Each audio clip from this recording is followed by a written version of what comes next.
Hello and welcome to another video this morning. Today's video I'm going to chat a little bit about time blocking. Now if you've actually opted in to the free video series that I have going at the moment, then you will be familiar with the concept of time blocking because one of the whole videos is on time management and I talk about time blocking. So, for the sake of today, I'm just going to briefly introduce time blocking because if you're interested, go check out the video series. It's on the website here, just opt in and it all gets sent straight to your inbox, okay?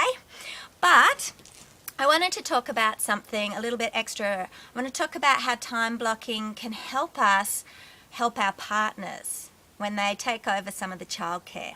Okay, so time blocking is essentially working in short blocks of time and then a break. Short focused block, break. Short focused block, break. Okay, and a time block could be 30 minutes, could be 45 minutes. It could even be an hour if your attention span goes the whole hour. And then you have a break and then you take another block, or you might not, you might just do one block. But let's say, for example, the example I want to use today, a lot of times many of my clients get a bigger block of work on the weekends when their partners are home. So let's say it's a Saturday. It could be during the week too if you've got a partner with a flexible work arrangement, but let's just say Saturday, okay? So let's say you're going to work a 3-hour block, 3 hours across a Saturday. Now there's a couple ways you can do it. If you try to just do one massive 3-hour chunk and you just disappear completely, now sometimes that has to happen. It depends on what your work is, okay? Especially if you're, let's say you're a photographer and you go out on a shoot, well, okay, then you're gone for that chunk. But if you're home during that period, okay, now you can block your time. I would encourage you to block your time no matter what, okay? So 3 hours is a long chunk. Block it anyway for productivity's sake, okay? Even if you worked in an office and you had no children, I would be encouraging you to use time blocking, okay? So you might make them 45-minute blocks, a 15-minute break, and you might do 3 of them, okay? Now, you have a couple ways you could do that too across the day. You might like to float the time. Now, floating time is something I talk about in the time management video again, okay? But floating your time essentially means you don't fix it between 10 and 11, I'm going to work. You sort of know that they've got to fit across the day. I go into it in a lot more detail in the video, so I won't do that here. But you could float your time, or you could put it all back to back, but still take breaks in between. Now, not only is this fantastic for productivity, okay? Even if you're working on the same project and you just take a break, get a cup of tea, and then come back to the same task, you're still going to be twice as productive, okay? Than if you keep trying to slog it out for 3 hours. You can't be productive for 3 hours straight, okay?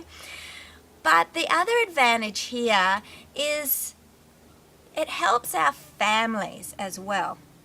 Now, most partners who aren't the primary carers, okay? Let's assume you're the primary carer, okay?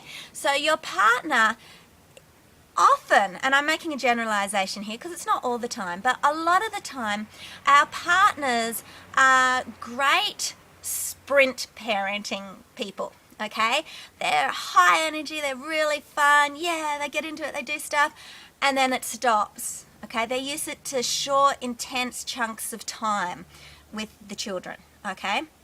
Now, mothers or primary carers, on the other hand, are often better marathon parenters. They're used to pacing themselves across days and weeks and months as you do. So they can work at a different rhythm and they can pace. So for them, long stretches of time is the norm.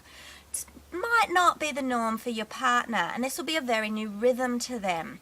If you're time blocking, you get to step out of your task, come back, connect with the family, okay? You give your partner that 15-20 minute break, let them just catch their breath again. This is great for them, okay? Especially if they're new to taking up more of a childcare role, okay? It's also great for your children, especially the younger your children are. The more intense their attachment needs are, the more they need to connect and touch in frequently, then time blocking, coming back to them, is going to put less stress on the whole family rhythm for the day. So, time blocking, even with our large chunks, works much better with the family overall. It's easier on our partners to get their buy-in and to get them being able to work on the Saturdays with the children for a large chunk of time.